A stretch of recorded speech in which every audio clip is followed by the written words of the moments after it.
Election ಸೋಲು ಗೆಲುವು ಇರ್ತೈತೆ. ಸೋತೀವಂತ ಹಂಗೆ ಇರೋಕ್ಕಾಗಲ್ಲ, ಮುಂದೆ ಗೆಲುವು ಆಗ್ಬೋದು. ಸೋಲಿನಿಂದ ಗೆಲುವು ಆಗೇ ಆಗ್ತದೆ. ಪ್ರಯತ್ನ ಮಾಡೋದಿತ್ತು, ಮಾಡಿದ್ದೀವಿ. ನಾವು ಮೊದಲು ಹೇಳಿದಂಗೆ ಇದು ನಮ್ಮ ಕಾರ್ಯಕರ್ತರ ರಕ್ಷಣೆಗೆ ಅಥವಾ ಒಂದು ಬೇಸ್ ರೆಡಿ ಮಾಡಲಿಕ್ಕೆ ಚುನಾವಣೆ ಮೊದಲೇ ಕೂಡ ಹೇಳಿದ್ದೀವಿ. ಗೆಲ್ಲಲಿಕ್ಕೆ ಎಲ್ಲ ರೀತಿಯ ಪ್ರಯತ್ನ ಮಾಡಿದ್ದೀವಿ. ಆದರೆ ಬೇರೆ ಬೇರೆ ಕಾರಣಗಳಿಂದ ಸೋತಿದ್ದೀವಿ. ಅದು ಹೆಂಗೆ ಸೋತ್ರೆ ಸೋಲೆ, ಅದೇನು ನಾವು ಹೇಳಲಿಕ್ಕೆ ಸಾಕಷ್ಟು ನಮ್ಮ ಕಡೆ ಇದ್ದರೂ ಕೂಡ ಒಂದು ಹೋಟ್ಲಿ ಸೋತರು ಅಷ್ಟೇ, 10 ಹೋಟ್ಲಿ ಸೋತ್ರು ಅಷ್ಟೇ ಸೋತಿದ್ದೀವಿ. ಸೊ ಮಾಡುವಂಥ ಎಲ್ಲ ಎಫರ್ಟ್ಸನ್ನು ಮಾಡಿದ್ದೀವಿ. ಆದರೆ ನಮ್ಮ ಕಾರ್ಯಕರ್ತರಿಗೆ ಒಂದು ಧೈರ್ಯ ತುಂಬಬೇಕಾಗಿತ್ತು, ಒಂದು ಹೊಸ ಬೇಸ್ ತಯಾರು ಮಾಡಬೇಕಿತ್ತು. ಬೇಸ್ ತಯಾರು ಮಾಡೋಲ್ಲಿ ಅಷ್ಟರ ಮಟ್ಟಿಗೆ ನಾವು ಯಶಸ್ವಿ ಆಗಿದ್ದೀವಿ.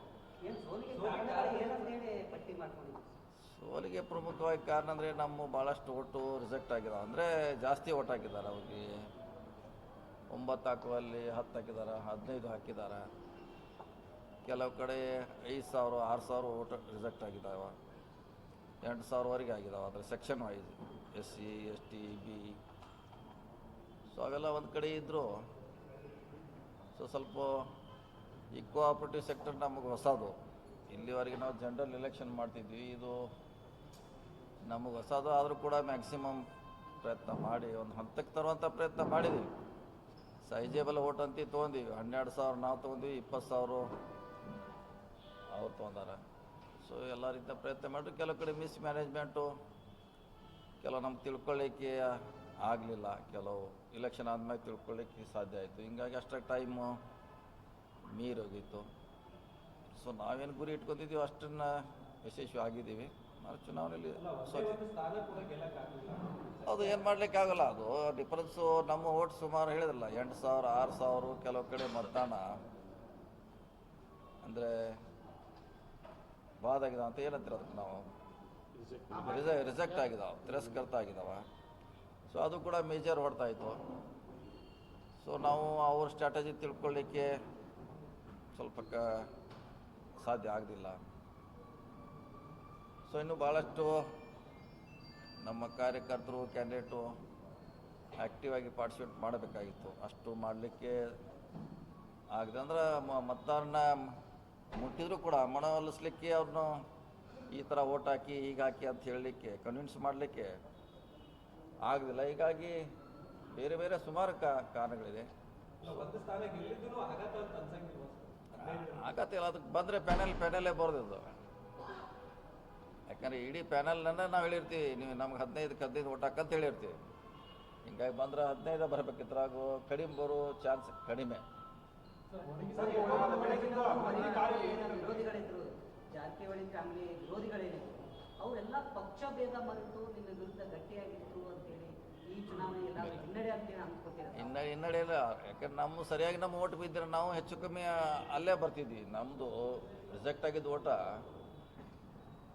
ನಾವು ಮಾಡಿದರೆ, ಇನ್ನೊಂದು ಸ್ವಲ್ಪ ಎಫರ್ಟ್ಸ್ ಮಾಡಿದರೆ ನಾವು ಅಲ್ಲೇ ನಮ್ಮ ವಿರೋಧಿಗಳೆಲ್ಲ ಕೂಡಿ ಇಲೆಕ್ಷನ್ ಮಾಡಿದ್ರೆ ಅದೇ ಪ್ರಶ್ನೆ ಇಲ್ಲ.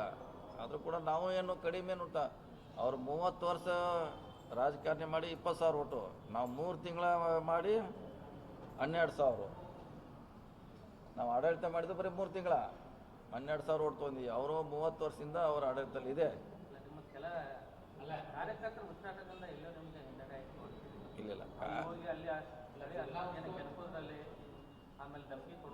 ಇಲ್ಲ ನಮ್ಮವ್ರು ಯಾರು ಮಾಡಿಲ್ಲ ಅಂತ. ಅದು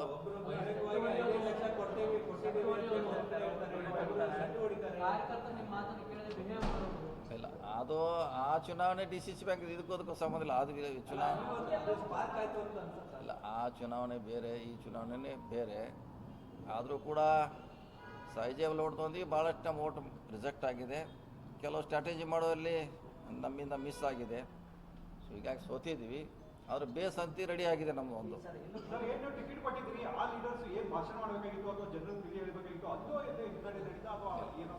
ಭಾಷೆನಿಂದ ಓಟ್ ಯಾರು ಹಾಕಿಲ್ಲ ರೀ. ಅವರು ಸಂಘಟನೆ ಭಾಳ ಭಾಷಣ ಮಾಡ್ಯಾರ, ಎಲ್ಲರೂ ಬಂದಂತೇನು ಅದರಿಂದ ಓಟ್ ಪರಿವರ್ತನೆ ಆಗಿಲ್ಲ ರೀ. ಅವ್ರದ್ದು ಅದು ಇಂಟ್ಯಾಕ್ಟ್ ಓಟ್ ಇತ್ತು, ಅವರು ಅದನ್ನು ಅವರು ಹಾಕ್ಸ್ಕೊಳ್ಳಲ್ಲಿ ಯಶಸ್ವಿ ಆದರು. ನಮ್ಮದು ಇಂಟ್ಯಾಕ್ಟ್ ಇತ್ತು, ನಾವು ಹಾಕಿಕೊಳ್ಳಲು ವಿಫಲರಾಗಿದ್ದೀವಿ. ಇಷ್ಟೇ ವ್ಯತ್ಯಾಸ ಇದೆ. ನಾವು ಎಲೆಕ್ಷನ್ನಲ್ಲಿ ರೊಕ್ಕ ನಿಮ್ಮದು, ಆಮೇಲೆ ಗಾಡಿ ನಿಮ್ಮದು, ಊಟ ನಿಮ್ಮದು, ಓಟ್ ಮಾತ್ರ ಕೆತ್ತವ್ರಿಗೆ ಹಾಕಿದ್ರು ಅಂತ ಅನಿಸ್ತಾರೆ ಎಲೆಕ್ಷನ್ ನೋಡಿದ್ರೆ. ಇಲ್ಲ ಈ ರಿಜೆಕ್ಟ್ ಆಗಿದೆಯಲ್ಲ, ನಮ್ಮದು ಜನ ನಮ್ಮ ಜೊತೆ ಎಷ್ಟು ಜನ ಇದ್ದರು, ಎಷ್ಟು ಜನ ಬಂದು ನಮಗೆ ಓಟ್ ಹಾಕಿ ವಿಶ್ ಮಾಡಿ ಹೋದರು.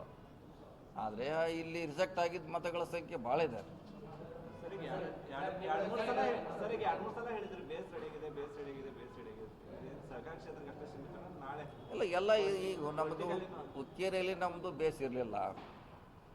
ಈಗ ಎಲ್ಲ ಊರಲ್ಲಿ ಕಾರ್ಯಕರ್ತರು ತಯಾರಾದರು, ಎಲ್ಲ ಊರಲ್ಲಿ ನಮಗೆ ಕಾಂಟ್ಯಾಕ್ಟ್ ಬಂದಿದೆ. ಸೊ ಯಾವುದೇ ಚುನಾವಣೆಯಲ್ಲಿ ಒಂದೇ ಸಾರಿ ಗೆಲ್ಲೋದು ಒಂದೊಂದು ಸಾರಿ ಕಷ್ಟ. ಈಗ ಭಾಳ ದೊಡ್ಡ ಲೀಡರ್ ಕೂಡ ಮುಂಚೆ ಸೋತಿದ ಲೀಡರ್ ಆಗಿದ್ದಾರೆ, ಎಲ್ಲರೂ ಒಂದೇ ಸಾರಿ ಗೆದ್ದಿಲ್ಲ. ಇದು ನಮ್ಮ ಫಸ್ಟ್ ಇಲೆಕ್ಷನಲ್ಲಿ. ಜೊತೆ ಅವರು ಯಾವ ರೀತಿ ಪ್ರಚಾರ ಮಾಡಬೇಕಾಗಿತ್ತು, ಕೆಲವು ಟಿಪಿ ಕೂಡ ಅವರು ಏನೋ ಮಿಸ್ ಆಗಿದೆ ಅಂತ ಪ್ರಯತ್ನ ಮಾಡಿದ್ರೆ, ಆದರೆ ನಾವು ಜನರಿಗೆ ಓಟ್ ಹೆಂಗೆ ಹಾಕ್ಸೋದು ಕನ್ವಿನ್ಸ್ ಮಾಡೋಲ್ಲಿ ಫಸ್ಟು ತಪ್ಪಿದ್ದೀವಿ. ಸರಿ, ಈ ಸೋಲಿನ ನಂತರ ಒಂದು ಚರ್ಚೆ ಆಗ್ತಾ ಇದೆ, ಏನಂತಂದ್ರೆ ಸೋಷಿಯಲ್ ಮೀಡಿಯಾ ಎಲ್ಲ ಕಡೆಗಳಲ್ಲೂ ಒಂದು ಚರ್ಚೆ ಆಗ್ತಾ ಇದೆ. ನಿಮ್ಮ ಜೊತೆನೂ ಬಹಳಷ್ಟು ಲಿಂಗಾಯತ ನಾಯಕರಿದ್ದಾರೆ, ತಾವು ಬೆಳೆಸಿದ್ದೀರಿ. ಆದರೆ ಲಿಂಗಾಯತ ವಿರೋಧಿ ಅನ್ನೋ ರೀತಿಯಲ್ಲಿ ನಿಮ್ಮನ್ನು ಬಿಂಬಿಸ್ತಾ ಇದ್ದಾರೆ, ಲಿಂಗಾಯತರು ತುಳಿತಾ ಇದ್ದಾರೆ, ಪಾಠ ಕಲಿಸಿದ್ದೀವಿ, ನೀವು ಮುಂಬರ್ತಕ್ಕಂಥ ದಿನಗಳಲ್ಲಿ ನಾವೆಲ್ಲ ಒಂದಾಗಬೇಕು ಅನ್ನೋ ಒಂದು ವಿಚಾರವನ್ನು ಪ್ರಸ್ತಾಪ ಮಾಡ್ತಾ ಇದ್ದಾರೆ.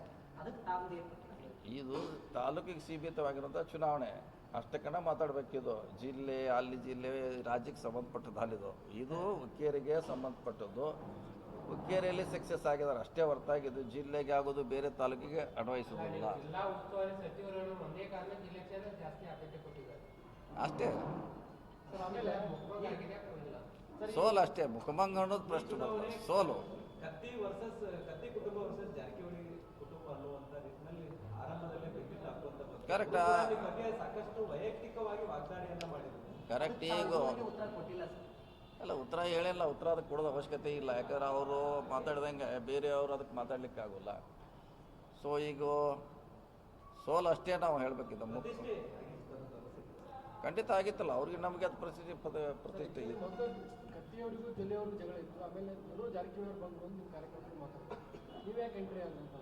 ಇಲ್ಲ, ಅದೇ ಹೇಳಿದ್ರೆ ನಮ್ಮ ಕಾರ್ಯಕರ್ತರ ರಕ್ಷಣೆ ಮಾಡಲಿಕ್ಕೆ ನಾವು ಹೋಗೋದು ಅನಿವಾರ್ಯ ಇತ್ತು, ಹೋದಿವಿ ಅಷ್ಟೇ. ಅದರಲ್ಲೇನೋ ಅವ್ರ ವಿರೋಧ ಇವ್ರ ಪರವಾಗಿ ಅಂತಲ್ಲ, ನಮ್ಮ ಕಾರ್ಯಕರ್ತರು ನಾವು ರಕ್ಷಣೆ ಮಾಡಲಿಕ್ಕೆ ನಾವು ಈ ಚುನಾವಣೆ ಮಾಡಿದ್ದೀವಿ ಅಷ್ಟೇ. ಈಗ ಸತೀಶ್ ಜಾರಕಿಹೊಳಿ ಅವರು ಸ್ಟಡಿ ಮಾಡ್ತಾರೆ, ಆಮೇಲೆ ಸ್ಟ್ರಾಟಜಿ ಮಾಡ್ತಾರೆ. ಎಲ್ಲೂ ಕೂಡ ನಮ್ದು ಸ್ಟ್ರಾಟಜಿ ಫೇಲ್ ಆಗಿರಲಿಲ್ಲ. ಅದು ಇಲ್ಲೇ ಸ್ಟಡಿ ಮಾಡುವಲ್ಲಿ ವಿಫಲರಾದ್ರು, ಅದು ಸ್ಟ್ರಾಟಜಿ ಮಾಡುವಲ್ಲಿ ವಿಫಲ. ಅದೇ ಹೇಳಲ್ಲ, ನಮ್ಮದು ಮಿಸ್ ಮ್ಯಾನೇಜ್ಮೆಂಟ್ ಅಂತ ಹೇಳಿದಿಲ್ಲ. ಸ್ಟ್ರಾಟಜಿ ಕರೆಕ್ಟ್ ಇತ್ತು, ಸ್ಟಡಿನೂ ಕರೆಕ್ಟ್ ಇತ್ತು. ಆದರೆ ನಾವು ಒಬ್ಬನೇ ಮಾಡಲಿಕ್ಕಾಗಲ್ಲ, ಎಲ್ಲ ಹೋಲ್ ಟೀಮ್ ಮಾಡಬೇಕಿದು. ಹೋಲ್ ಟೀಮ್ ಮಾಡೋಲ್ಲಿ ವಿಫಲ ಆಗಿದೆ ಅಂತ ಫಸ್ಟ್ ಕೇಳಿದ್ರಲ್ಲ. ಹಿಂಗಾಗಿ ನಾವು ಸೋಲನ್ನು ಅನುಭವಿಸಿದ ಅಷ್ಟೇ.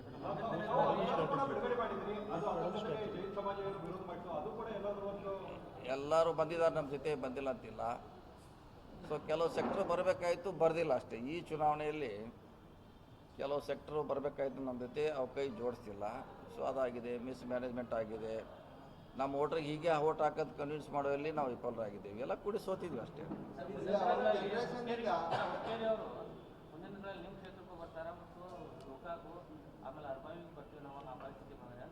ಯಾರು ಬೇಡ ಯಾರಂದ್ರು ಓಪನ್ ಇದೆ, ಅದೇನು ಬಾರ್ಡ್ರ್ ಇದೆ ಅಲ್ಲಿ.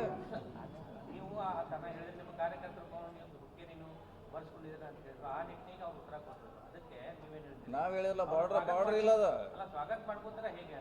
ಬಾರ್ಡ್ರ್ ಇಲ್ಲವೇ ಇಲ್ಲ, ಓಪನ್ ಇದೆ. ಯಾರು ಬೇಕಾದ್ರೆ ಇಲ್ಲ ಬೇಕಾ ಇದ್ರೆ ನೀನು ಯಾರು ಕೇಳಿ ಹೋಗ್ಬೇಕಾ? ನಾವು ಕೇಳಿ ಹೋಗೋದು ಅವಶ್ಯಕತೆ ಇಲ್ಲ, ಅವರು ಕೇಳೋದು ಅವಶ್ಯಕತೆ ಇಲ್ಲ. ಅಲ್ಲಿನ ನಿರ್ಬಂಧ ದಿಗ್ಬಂಧನ ಏನಿಲ್ಲ. ಯಾರು ಬೇಕಾದ್ರೆ ಇಲ್ಲಿ ಹೋಗ್ಲಿಕ್ಕೆ ಫ್ರೀ ಆಗಿದೆ. ಸರ್, ಈಗ ಪ್ರತಿ ಸರಿ ಕತ್ತಿಯವರು ಒಂದನ್ನ ಹೇಳ್ತಾ ಇದ್ರು, ಗೋಕಾಕ್ ಮಾಡೆಲ್ ಅನ್ನುವಂಥದ್ದು. ಗೋಕಾಕ್ನಲ್ಲಿ ಡ್ರಗ್ಸ್ ಮಾಫಿಯಾ ಇದೆ, ಅಲ್ಲಿ ದಬ್ಬಾಳಿಕೆ ಇದೆ, ಆಸ್ತಿಯನ್ನು ಬರ್ಸ್ಕೊಳ್ತಾ ಇದ್ದಾರೆ. ಇದನ್ನ ಒತ್ತಿ ಹೇಳಿ ಅದು ಏನಾದರೂ ಇಂಪ್ಯಾಕ್ಟ್ ಆಯ್ತಾ ಅಥವಾ ಏನು ಸರ್? ಅದು ಯಾವುದೂ ಆಗಿಲ್ಲ, ಭಾಷಣ ಆಗಿಲ್ಲ ಅಥವಾ ಅವ್ರ ಅಪಪ್ರಚಾರ ಕೂಡ ಆಗಿಲ್ಲ. ನಮ್ಮ ಓಟನ್ನು ನಾವು ಹಾಕ್ಸ್ಕೊಳ್ಳಲ್ಲಿ ವಿಫಲರಾಗಿದ್ದೀವಿ ಅಷ್ಟೇ, ಸಿಂಪಲ್. ಗೋಕಾಕ್ ಪರಿಸ್ಥಿತಿಯನ್ನು ಪದೇ ಅದನ್ನ ರಾಜ್ಯ ಜನರಿಗೆ ಹೇಳ ಪ್ರತಿ ಎಲೆಕ್ಷನ್ನಾಗ ಹೇಳ್ತಾರೆ. ಅದು ಈಗಿಂದ ಅಲ್ಲ, ಅದು 20 ವರ್ಷದಿಂದ ಹೇಳ್ತಾರೆ, ಹೊಸದೇನಲ್ಲ ಅದು. ಪ್ರತಿ ಎಲೆಕ್ಷನ್ನಾಗ ಬಂದಾಗ ಅದು ಒಂದು ಸಲ ಮಳೆ ಬಂದಾಗ ಒಂದು ಸಲ ಸರ್ವ್ ಆಗಿದೆ, ಅದು ಅದೇ ಹೊಸದಲ್ಲ ಸರ್. ಆಮೇಲೆ ಇದಕ್ಕೆ ಖರ್ಚು ಮಾಡಿದ್ರಲ್ಲ ಸರ್, ಈ ಖರ್ಚಿನಲ್ಲಿ ಹುಕ್ಕೇರಿಲೆಲ್ಲ ಹೊಸ TC ಹೊಸ ಕ್ರಮ ಬರ್ತದೆ ಅಂತೇಳಿ ಚರ್ಚೆ. ಈ ಸಹಕಾರಿ ಎಲೆಕ್ಷನ್ ಖರ್ಚು ಹೊಸ TC ಹೊಸ ಕ್ರಮ ಬರ್ತದೆ ಅಂತ ಹೇಳಿ ಅಲ್ಲ, ಅಲ್ಲಿ TC ಬರ್ತಿತ್ತು ಅದೆಲ್ಲ, ಅದು ಇಲೆಕ್ಷನ್ ಪ್ರತಿಷ್ಠೆ ಅಷ್ಟೇ. ಅದು ಈಗ ಕತ್ತಿ ಸಹೋದರರು ಮತ್ತು ಜಾರಕಿಹೊಳಿ ಸಹೋದರರ ನಡುವೆ ಬಹಳ ಸಹೋದರತ್ವ ಭಾವನೆ ಇತ್ತು, ಒಳ್ಳೆ ಸಂಬಂಧಗಳಿದ್ವು. ಇಬ್ಬರ ಸಂಬಂಧಗಳ ನಡುವೆ ಹುಳಿ ಹಿಂಡಿದವರು ಜೊಲ್ಲೆ ಅಂತಾನೆ ಈಗ ರತಿ ಆ ರೀತಿ ಆ ಧಾಟಿಯಲ್ಲಿ ಮಾತಾಡ್ತಾ ಇದ್ದಾರೆ. ರಮೇಶ್ ಶೆಟ್ಟಿ ಅವರ ನೇರವಾಗಿ ಆರೋಪ ಮಾಡ್ತಾರೆ. ಇಲ್ಲ ಹಾಗೇನಿಲ್ಲ. ಅದು ಒಂದು ಸಾರಿ ನೋಡಿ, ಒಂದು ಆ ಕಡೆ ಅವ್ರು ಕೊಡ್ತಾರೆ ಒಂದು ಇಲೆಕ್ಷನ್, ಈ ಕಡೆ ನಾವು ಕೊಡ್ತಾವೆ. ಅದು ಸಂದರ್ಭ ಅನುಗುಣವಾಗಿ ಕೂಡಿರ್ತೀವಿ. ಈಗ ಅವ್ರ ಮ್ಯಾಗ ಆರೋಪ ಅವ್ರು ಬಂದರು ಇವ್ರು ಬಂದ್ರೆ ಹತ್ತಿಲ್ಲ, ಇವ್ರ ಜೋಡಿ ಕೂಡಿ ಇಲೆಕ್ಷನ್ ಮಾಡಿದ್ವಿ ಸಾಕಷ್ಟು. ಈಗ ಈ ಅನಿವಾರ್ಯ ಬಂತು, ಇವ್ರ ಜೋಡಿ ಕೂಡಂತ ಅನಿವಾರ್ಯ ಬಂತು. ಆರೋಪ ಮಾಡ್ಲಿಕ್ಕೆ ಆಗೋಲ್ಲ, ಅವರವರ ಸಂದರ್ಭ ತಕ್ಕಂಗೆ ಕೂಡಿರ್ತೀವಿ ಅಷ್ಟೇ. ಸರ್ ಈಗ ಎಲೆಕ್ಷನ್ ಮುಗಿದೋಗಿದೆ ಸರ್. ಕತ್ತಿ ಸಹೋದರು ನಮ್ಮ ವಿಚಾರಕ್ಕೆ ಸಂಬಂಧಪಟ್ಟಂತೆ ವೈಯಕ್ತಿಕ ವಿಚಾರಗಳನ್ನ ಈ ಚುನಾವಣೆ ಮುಗಿದೋಗಿದೆ. ತಾವು ಅವ್ರಿಗೆ ಏನು ಕಿವಿ ಮಾತು ಹೇಳ್ತೀರಿ ಸರ್ ಇಂಥ ಸಂದರ್ಭದಲ್ಲಿ? ಯಾಕಂದ್ರೆ ಭಾಳಷ್ಟು ವೈಯಕ್ತಿಕ ವಿಚಾರಗಳನ್ನು ಕೇಳ್ತಿದ್ರು, ಭಾಳಷ್ಟು ಇದು ಮಾಡಿದ್ರು. ಅವ್ರಿಗೆ ಏನು ಹೇಳ್ತೀರಿ ಸರ್? ನೋಡಿ, ಅದು ಅವರ ವ್ಯಕ್ತಿಕ, ಅವರು ಘನತೆ ಗೌರವ ತಕ್ಕ ಮಾತಾಡಬೇಕು. ಅವರು ಒಂದು ಸರಿ MP, 2 ಸಲ DCC ಬ್ಯಾಂಕು, ಅವ್ರ ಕುಟುಂಬ ರಾಜಕಾರಣಿಯಲ್ಲಿ ಇದೆ. ಆ ಥರದ ಅನುಗುಣವಾಗಿ ಮಾತಾಡಬೇಕು. ಈಗ ಬಾಯಿ ಇದೆ ಅಂತ ಮಾತಾಡ್ಲಿಕ್ಕೆ ಆಗೋಲ್ಲ. ಅದಕ್ಕೆ ನಮ್ಮ ಮುಂಚೆ ನೀವು ಕೇಳಿದಾಗ ಹೇಳಿದ್ದೀನಿ ಈಗಾಗಲೇ, ಅದು ಅವ್ರಿಗೆ ಸಂಬಂಧಪಟ್ಟ ವಿಚಾರ. ಸರ್, ಈಗ ಒಟ್ಟಾರೆ ಚುನಾವಣೆಯಲ್ಲಿ